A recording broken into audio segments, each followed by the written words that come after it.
Огън би. Айде. Казвай сега, Александър, къде ще ходим на... Обясни ми...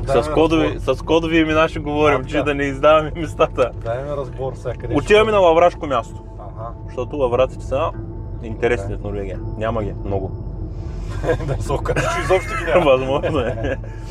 Добре. Не, отиваме на Веснес, един град на 50-60 км от тук. 50. Много интересно, има едно огромно езеро. Соленоводно. В него се вливат много реки. И е доста широк отвора към морето и влиза голямо количество вода и голямо количество излиза заради прилив отлив. Как е езеро отворено към постоянно ли е отворено към морето? Да. Дълбочината, когато е отлив, дълбочината е около 40-50 см, а при пълна вода е около 2 метра. И всъщност прилива и отлива го прави. Точно така. И когато тръгне да се пълни водата, нали, в езерото, при прилив, слиза страшно много риба голяма да яде там, заради храната, която се влиза. И една голяма част от тия риби са минали и живеят в самото езеро. И като я отлив, да. И не мога да излезе на обратно и ме хареса, защото там е спокойно, има храна достатъчно. Има страшно много пастърва и сьомга. Само че сега вече не има момента. И там най-много херинга, там съм виждал. И реално най-големите трески, които сме хващали така на диво, са там. Ами езерото, там къде че гмуркаме, къде че влезем, може би влизаме, но почваме от метър и половина, метър и половина, ще го гледаме за лавраци, защото те обичат плитката вода. И после ще се пуснем по течението и ще излезем на дълбоко. Дълбоката част почва от 2-4, 12 метра и от 12 метра вече отива дълбоко във фьорда, който там вече не знам колко е, но 70-80-100 метра. Да, добре, там няма хора. Да, но има много и всякаква риба. И даже има там точно след мостовете, където ще гмурка, има, защото са 4 моста един до друг. Да. И ще минем през всичките като на аквапарк. Течение ще има? Да. Течение е гарантирано. Значи имаш... Ама както вчера или по-силно? По-силно. Там не мога, там се пускаш просто и те изнася. Имаш... Като те изнесе, какво правиш? Гмуркаш на другото място и като се нагмуркаш на другото място, просто слагаш чехлите и излизаш по брега, пък има пътека така. Има точно там, където почва да става дълбокото, защото там са камъни и такова, където е дълбокото, на граница плитко дълбоко, има страшно големи риби хванати, има тия брейфлап, това е морския дявол, 40 кг. Разбираш, мога да седи там тая риба и да кибичи да чака. И също има големи халибути хванати там по 60-70, но това са с върица хора, но на тая дълбочина, която за нас е достъпна. Ево. Добре.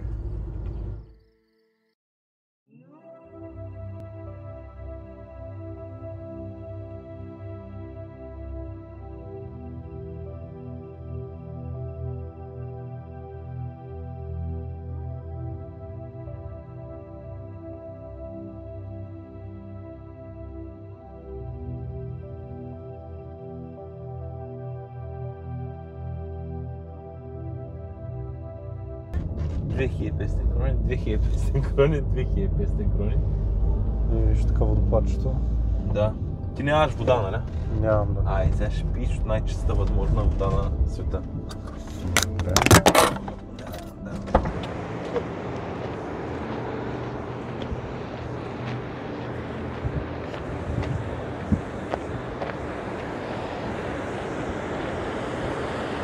Само да не паднеш.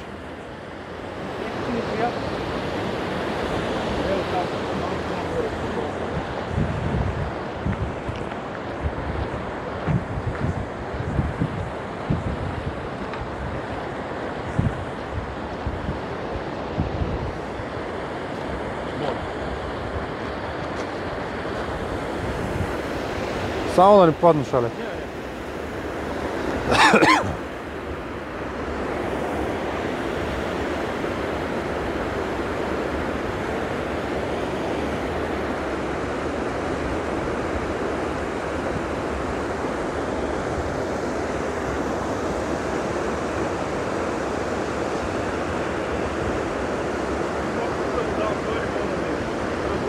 Пийни първо ти!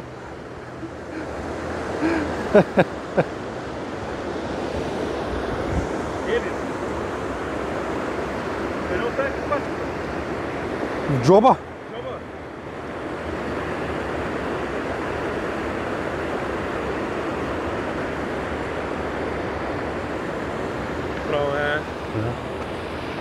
Перфектната вода.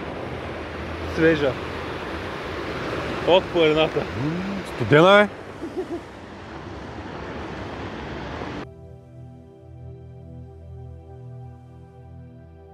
Скоро след като напълнихме свежа вода директно от разтопен ледник, пристигнахме на лаврашкото място.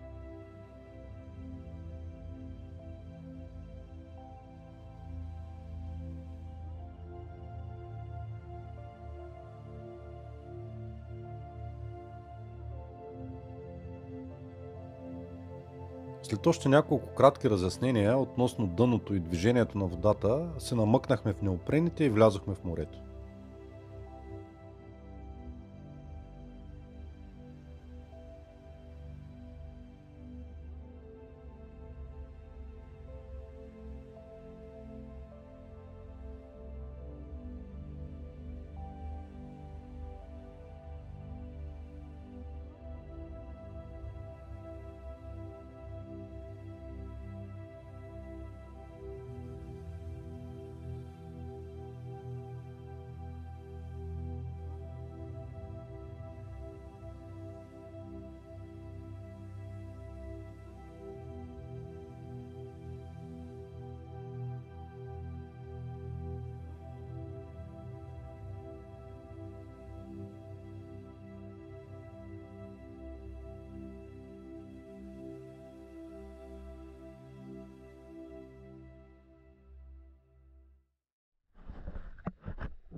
Още на влизане стана ясно, че лавраците ги нямаше там, където Александър ги очакваше. Това обаче изобщо не означаваше, че няма риба.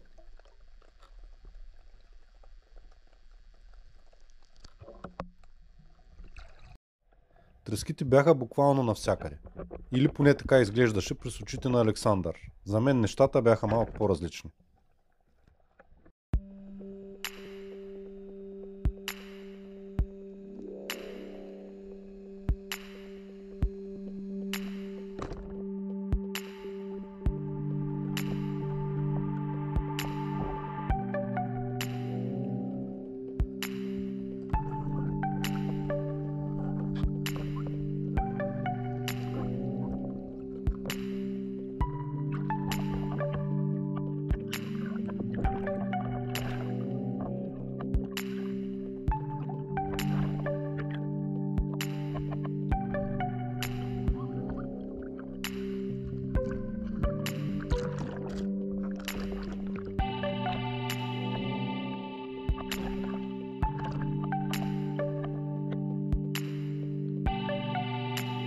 Предходния ден полъците, които ловихме, имаха държание много сходно на това на рибите, с които бях свикнал в Черно и Средиземно море. Бяха групирани на пасажи от по 20-30, а понякога и до 100 риби. Приближаваха се предпазливо към добре скрития на дъното човек. Общо взето, нищо нестандартно като поведение. Уви, нещата с треските изобщо не стояха по същия начин. Колкото и да правех засади в дълбокото и в течението край колоните на моста, нямаше никакви интересни риби. Тук-там по някой самотен полък. Явно нещо с моята тактика не беше наред.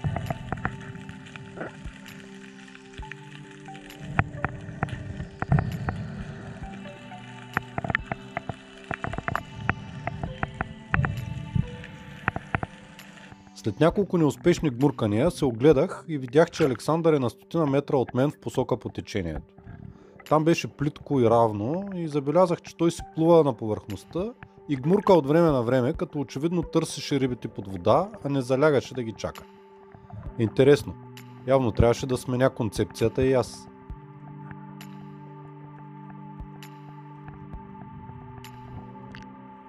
Разбира се, нещата веднага потръгнаха.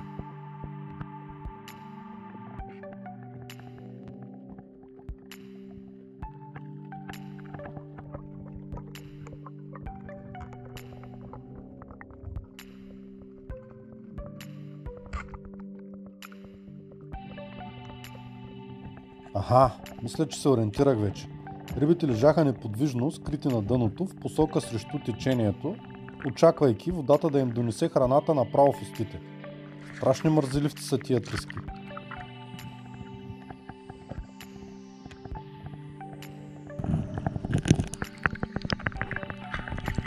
Ама светни сега, те така само лежат ли тия риби?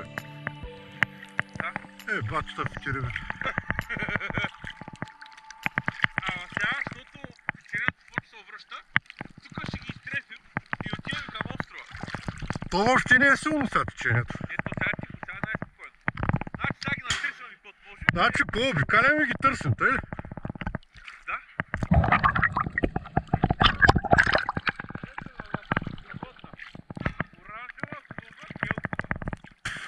В тревата ли седят или в... В трева, виждам тревата е това. Аха. Но тая лежеше, не мърдаха. Обаче другата голяма, където е изтървах, тя вече е много така. Много голяма. Тя примерно 8-10 кг. Иха. Много голяма. Добре, значи тук е, то е супер, ни течение има, ни нищо. То ще обърнеш това. Но мястото е супер, защото нищо на дълбоко не се мъчиш.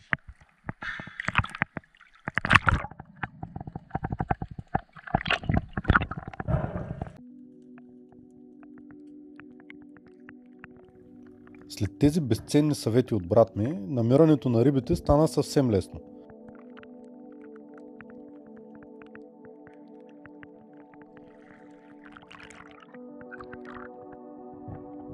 Много скоро хванах и най-голямата си норвежка риба до момента. Беше около 5 кг.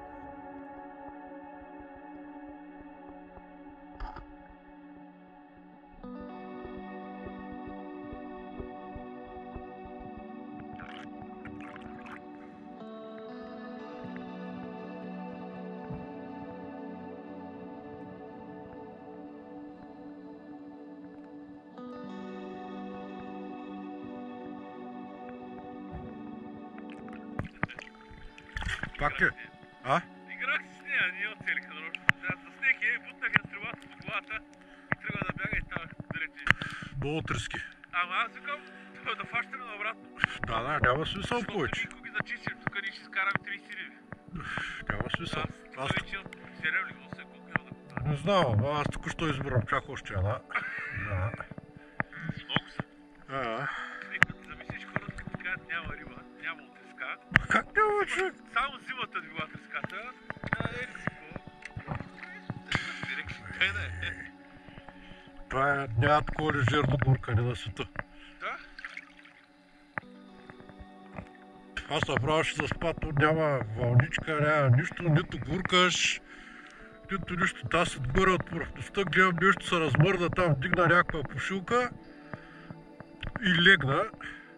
И аз само го мудах и направо я преспаха в главата. То не ти трябва и такъв харпун за такъв риболов. Да бях взел дървения.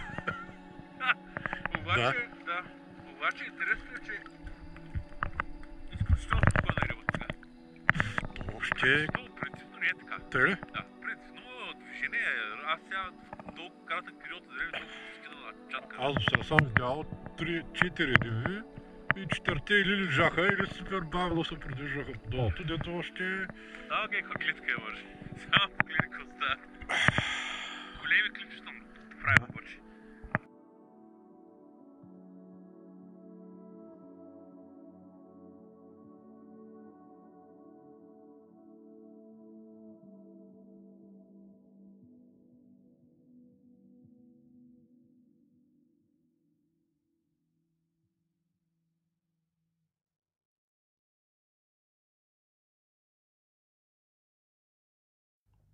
Бяхме разчели перфектно времето спрямо прилив и отлив. На идване дойдохме с прилива, а сега щяхме да се качим на скоростното влакче на отлива, което щеше да ни спести почти километър плуване и за няколко минути щеше да ни върне до колата.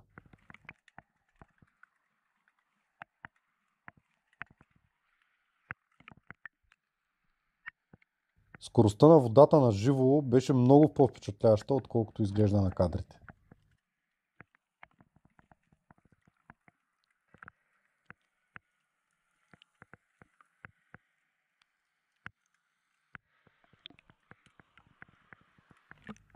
Взехме разстояние от почти километър за около 5 минути.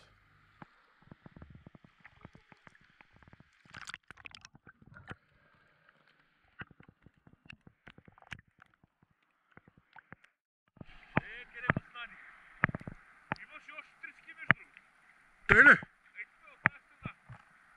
Аз само повъци видях. Ма големи ли бяха или не? Аха.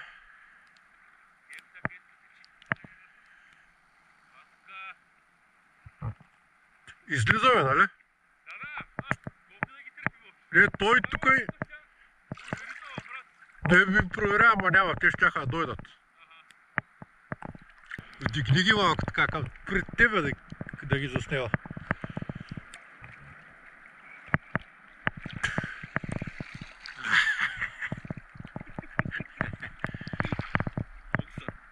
Супер.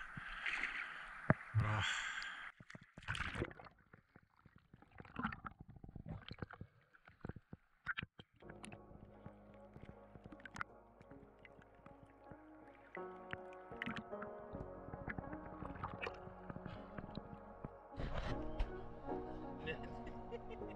Не мога да вдигнеш още, не става. Така. Да, браво. Супер.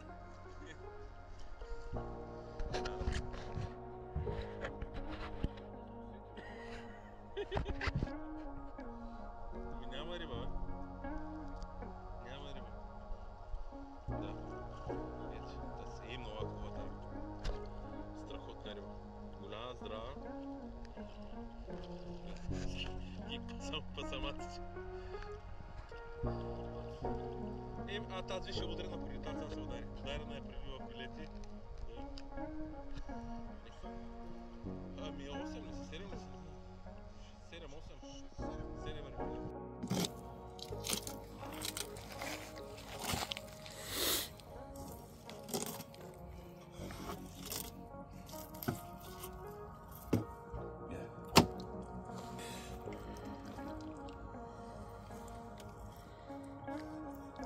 Нали искаш нещо да я печеш пак на филета ли ще я печеш?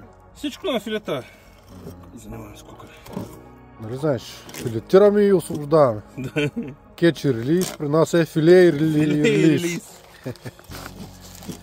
Сега, той, което тук е готвеното. Режеш и така по-долното чини. Тъй. Ей това тук. И... Това е езиката. Да. Тук е деликатес.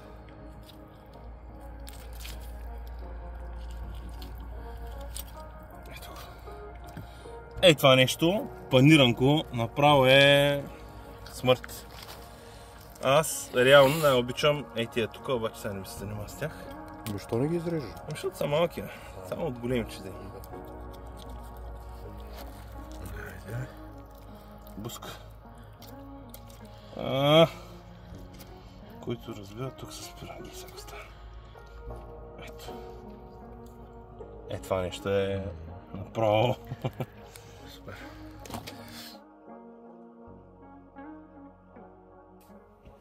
А на прибиране от морето за 20 на минути успяхме да се наберем и гарнитура за поредната прекрасна вечеря.